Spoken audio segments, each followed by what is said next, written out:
Baik, Assalamualaikum warahmatullahi wabarakatuh. Perkenalkan, nama saya Noval Asaladunia dengan tim belakang 007. Nah, saya akan mempresentasikan diagram kode saya untuk OOP sekaligus melakukan live code. Di sini saya akan mempresentasikan diagram UML code-nya dulu ya. Di sini saya akan membuat program kasir sederhana di sini ya. Dimana nanti item ini merupakan parent class. Berisi atribut kode, nama, dan harga menggunakan metode get harga final untuk menghitung harga finalnya. Lalu dari sini dari parent class kita item ini stance, jadi item promo. Stance itu apa? Jadi dari item ini kita dapatkan item promo, di mana item promo itu inheritance dari item. Ini item promo memiliki atribut %, dan menggunakan get harga final lagi untuk override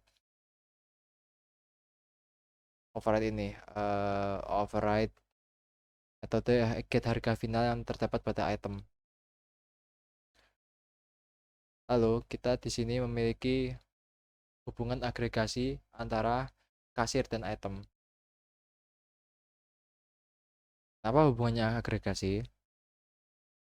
Karena di sini kasir memiliki hubungan dengan item, tetapi hubungannya ini bisa dilihat itu uh, tidak kuat lah istilahnya. Jadi hubungannya itu masih weak. Jadi misal ini kasir kita hapus itemnya, maka item masih bisa berjalan. Jadi item ini masih independen, memiliki independensi. Lalu setelah itu kasir memiliki hubungan asosiasi dengan kelas transaksi ini, dimana kita bisa lihat transaksi di sini memiliki atribut transaksi, details, diskon, dan memiliki metode tambah item, get total, dan cetak stroke. Kenapa ini disebut asosiasi? Karena kasir ini memiliki atribut transaksi. Nanti kita menggunakan ini item transaksi ini.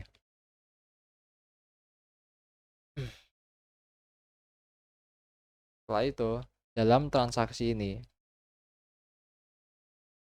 kita memiliki komposisi berupa detail transaksi.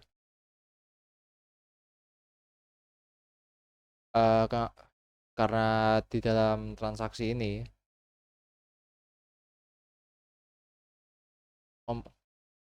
berisi dengan detail transaksi, yaitu yang berisi dengan atribut item dan kuantitas. Lalu metodenya itu menggunakan get subtotal. Dan yang hubungan terakhir yaitu asosiasi antara detail transaksi dengan item. Karena di detail transaksi seperti yang bisa dilihat ini memiliki atribut item dibutuhkan ya. Jadi kalau semisal item ini hilang ya, jelas nggak bakal bisa dipakai semuanya nih. Lagi detail transaksi. Baik, lanjut ke live coding. Baik, di sini sudah saya sediakan file.py kosongan ya untuk membuat codingnya. Misalkan OML tadi ya. Pertama-tama saya mau membuat setup awal. Di sini saya mau menggunakan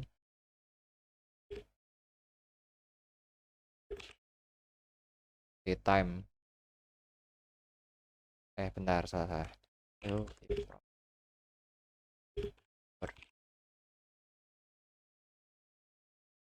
Datetime ini hanya berfungsi buat nanti di detail detail transaksinya itu bakal terdapat waktu dan tanggalnya. Mana dia akan terlihat lebih fancy aja lah. Yang pertama ya, kita akan membuat parent class-nya, aka item.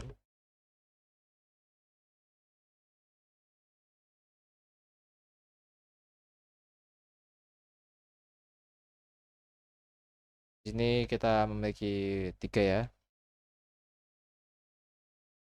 tiga parameter kode untuk kode produknya, nama untuk nama produknya jelas dan harga untuk harga produk.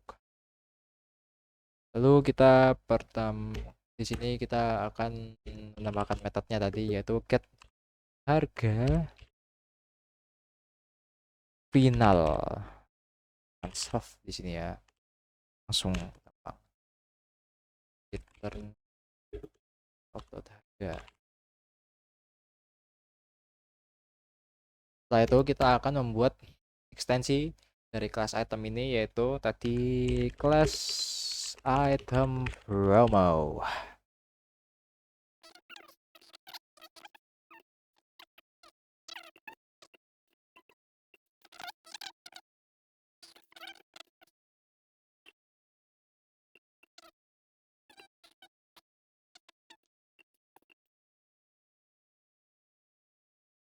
Di sini kita memiliki kelas item promo dengan ini belum saya itu ya. Oh ya, sorry, data trik 2. Kelas item promo dev init soft code nama harga. Ini mewarisi dari item ya. Karena itu kita menggunakan konstruktor ini super.init untuk uh,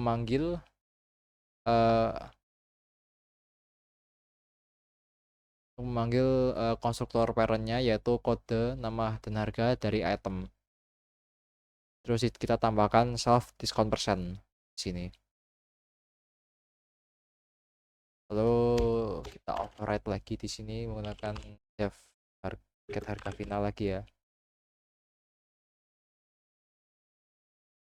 Bah, langsung autofill ya.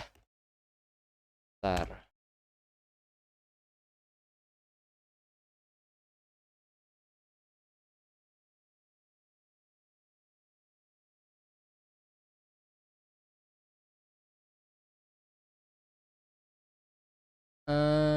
Udah ya di situ.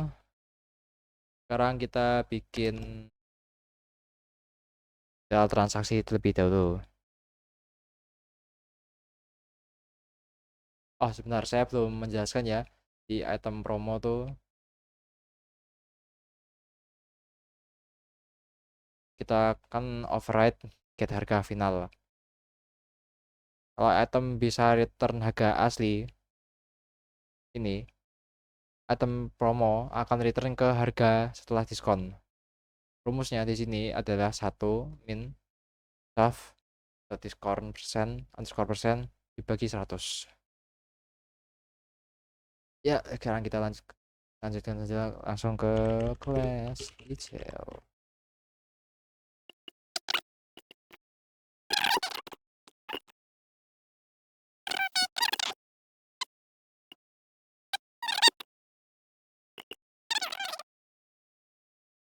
Jadi di sini kita memiliki komposisi dari transaksi tadi ya, aka class detail transaksi. Di sini self item menyimpan referensi ke objek item tadi dan item promo, yes. Dan quantity itu jumlah barang yang dibeli ya, of course kan quantity ya. Jadi ini yang akan menyimpan detail-detail transaksinya di dalam kelas transaksi. Lalu di sini kita memiliki self.item get harga final.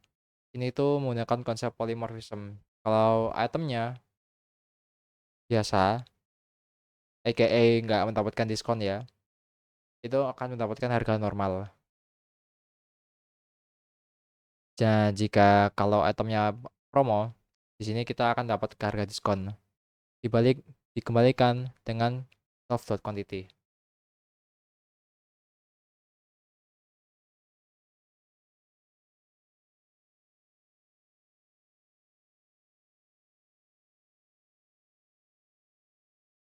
Di sini kita akan menggunakan date time tadi ya, untuk nomor transaksi TRX.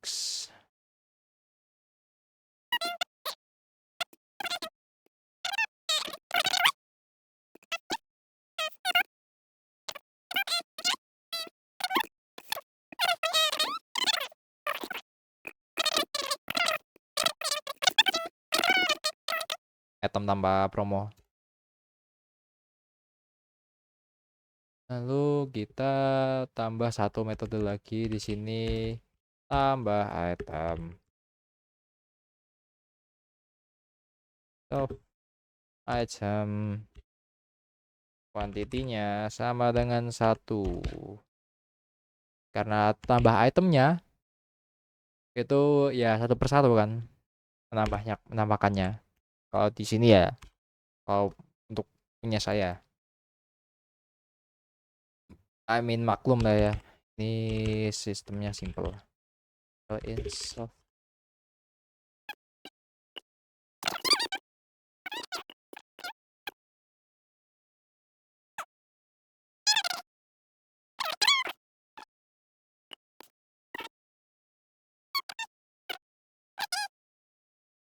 Nah, kita di metode tambah item ini ya, kita menerima parameter item, objek item, dan quantity. Loopnya itu melalui serve details untuk mengecek apakah item ini sudah pernah di-scan atau belum. Detail.item kode ini bandingkan kode item. Kalau sudah ada, berarti kita mengupdate quantity-nya, bukan untuk membuat detail baru. Print konfirmasi dengan kuantitas yang sudah diupdate, lalu kita return untuk keluar dari metode ini.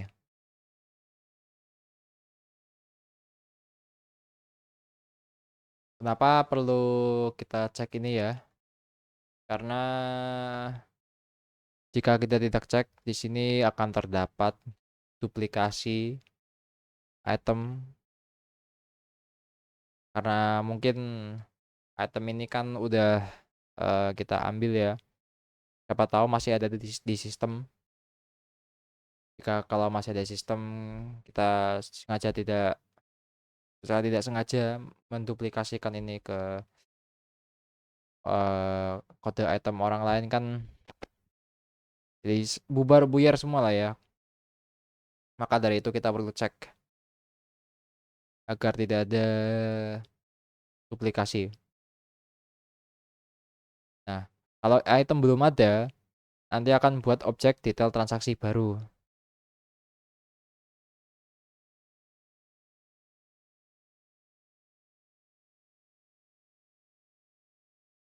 Di sini pakai, oh ya belum saya tulis ya, komposisi item komposisi baru.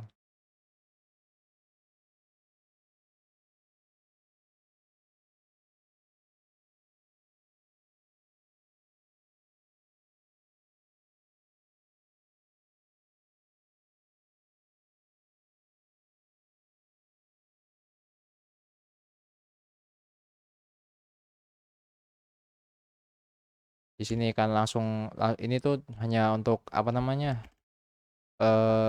Konfirmasi lah, set diskon. Jika ada diskon, jadi nanti kan masuk ke sini. Nanti lalu menampilkan di bawahnya yaitu diskonnya berapa persen. Dan yang terakhir kita tambahkan get total atau terakhir.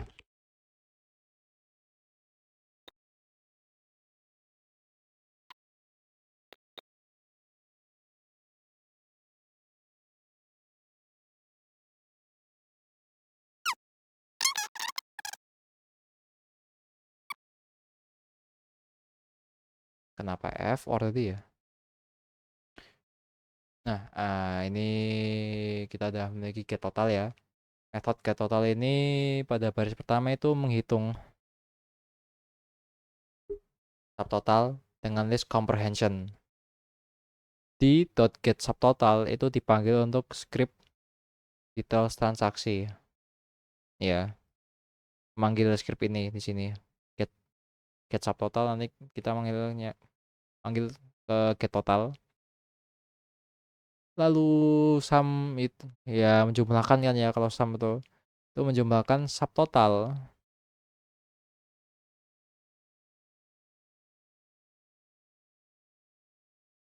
Dijumlahkan dengan subtotal, lalu terakhir kita kalau ada diskon kita akan return ke subtotal, dimana nanti kalau ada diskon 10% gitu mungkin, totalnya adalah subtotal dikali 0,9.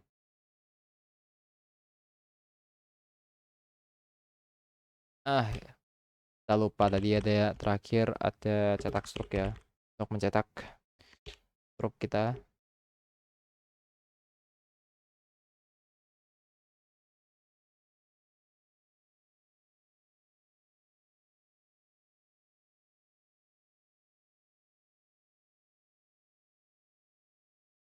Yang panjang di sini ya karena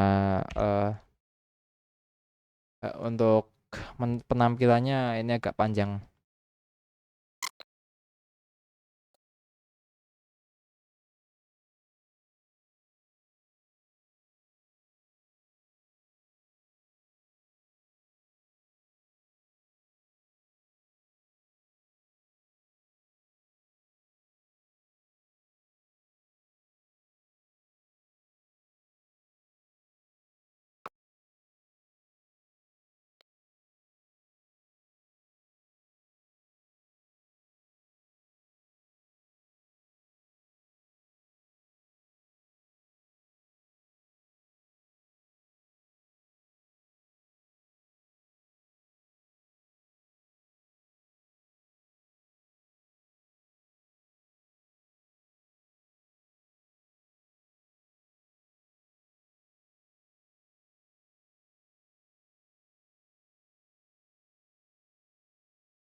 Di print cetak struk di sini kita yang penulisannya paling panjang ya, kalau dari kelihatannya mungkin nanti ke bawahnya akan lebih susah lagi, lebih panjang lagi ya. eh di sini kita dalam cetak struk memiliki ini ini tuh sebenarnya apa, ini tuh print garis pembatas, itu sebanyak 45 karakter di judul struknya. Lalu kita nomor transaksi, tanggal dan waktu real time. Ini menggunakan format date, month, year, hour, minute. Lalu garis pemisahnya itu sebanyak 45 karakter juga. Dan pada ini kita memiliki part 2-nya, yaitu subtotal equals 0 for details blah blah blah ke bawah ini. Ini tuh pertama kita memiliki inisialisasi subtotalnya yaitu sama dengan 0. Lalu kita di sini ada loop untuk setiap detail transaksi, di mana pada item ini sama dengan detail item. Ini untuk mengambil referensi itemnya, yaitu ada harga. Ini hanya untuk polymorphism. Harga sudah diconsider diskon kalau item promo. Kalau ini di sini kita memiliki total detail get dot get underscore subtotal. Ini untuk total item ini. Perhitungannya seperti ini kan. Total plus sama dengan total itu untuk akumulasi grand total. Dan kita print formattingnya. Formattingnya ini penulisannya kenapa ada bisa tanda ke kiri, tanda ke kanan gitu. Ini tuh untuk pelebarannya jadi ini ke kiri 22 karakter, ke kiri 3 karakter, ke kanan 8 karakter, dan seterusnya kan. Ini juga ada pembatas lagi ya, seperti tadi, garis pemisah, terus print subtotal dan formatting rata kanan. Terus ada conditional. Conditional di sini tuh untuk kalau ada diskon pada transaksi nanti kita print nilai diskonnya berapa banyak. Lalu kita print total dengan memanggil self get total, lalu kita print garis penutupnya. Nah, yang terakhir kita tinggal menuliskan kelas kasir.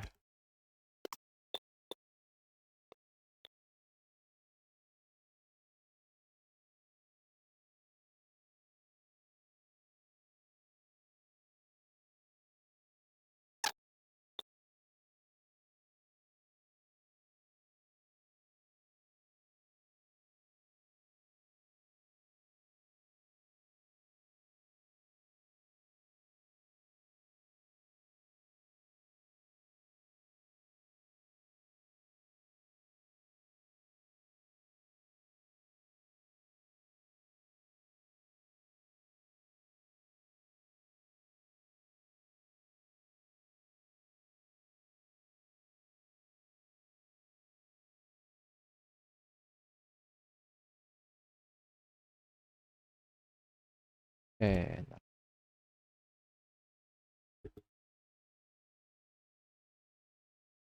Oke, jadi kita sudah selesai menyelesaikan untuk beberapa metode-metode yang ada di kelas kasir. Jadi pertama dulu ya kita dari tambah produk. Metode tambah produk ini menerima objek item atau item promo yang sudah dibuat di luar. Lalu key-nya itu adalah item.code. Value-nya adalah objek item itu sendiri. Lalu kita ngeprint untuk konfirmasi penambahan produk. Lalu yang selanjutnya ada tampilkan katalog. Ini kita memiliki loop.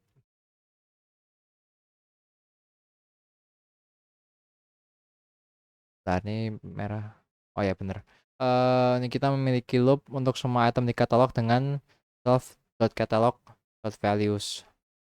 Untuk setiap itemnya kita memiliki harga, yaitu item.getHarga final. Itu polymorphism otomatis untuk mendapatkan harga yang benar. Is instance. Oh, ini is instance. Nah, is instance yaitu item berisi item promo.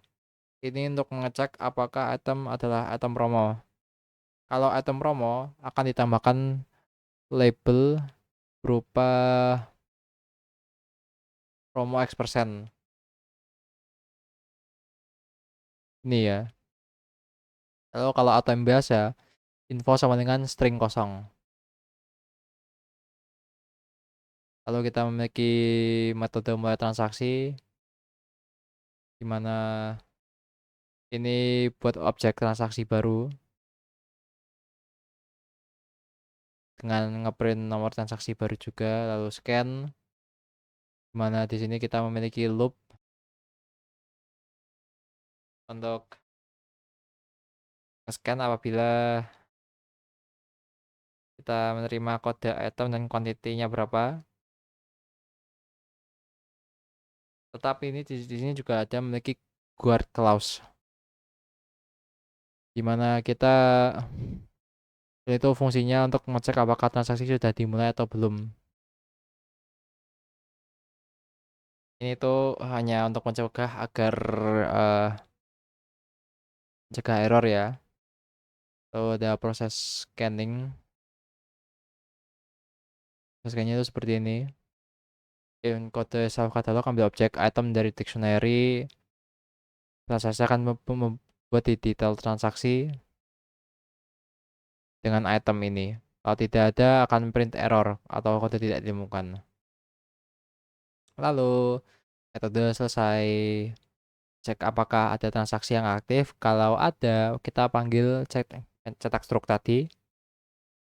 Kalau tidak ada, kita non atau kita menghancurkan transaksi tersebut. Nah, di sini kita akan mengetik untuk bentar, ini non. Sekarang kita akan memberikan contoh penggunaannya ya.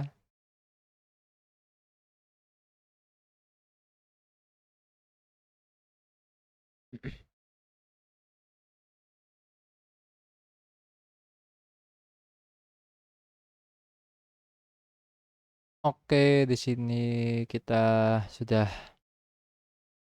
menambahkan contoh penggunaannya ya. Kita memiliki beras sebagai, ini katalognya lah ya. Kita memiliki beras, minyak, gula, telur, dan susu. Di sini kita panggil dulu eh oh bukan, ini buat ini tuh buat membuat objek kasir. Kita tambahkan produknya dalam katalog, ditampilkan, lalu kita mulai transaksi.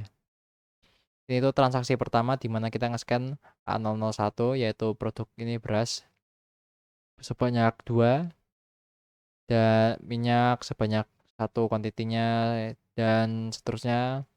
Lalu kita set diskonnya yaitu di sini 10%.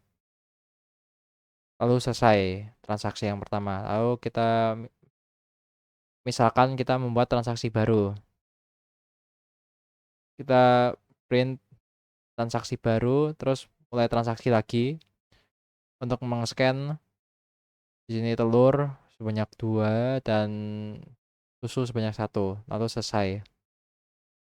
Dan terakhir kita di sini end dengan item di katalog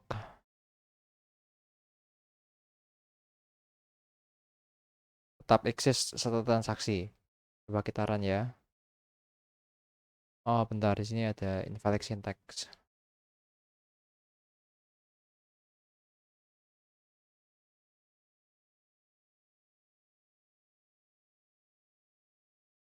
Item promoted arguments.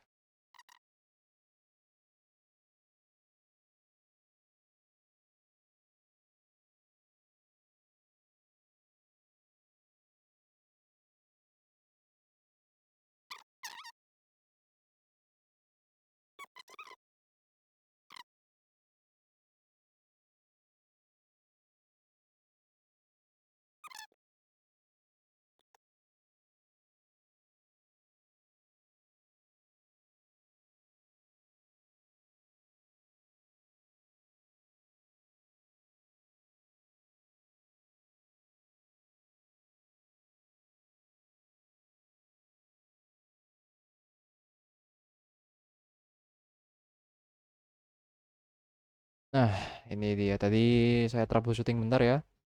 Eh, Setelah saya troubleshooting bentar tadi, ini hasilnya sudah jadi.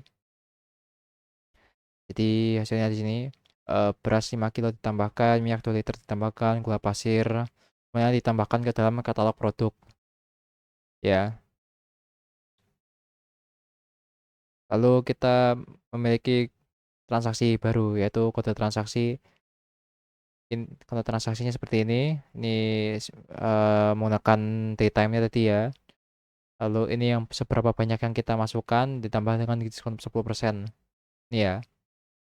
Dan kita mendapatkan struk pembeliannya dan total harganya. Lalu kita di sini mendapatkan transaksi baru dengan kode transaksi yang baru juga ya pastinya. Penambahan. Lalu struk pembelian yang baru juga, tambahan yang baru.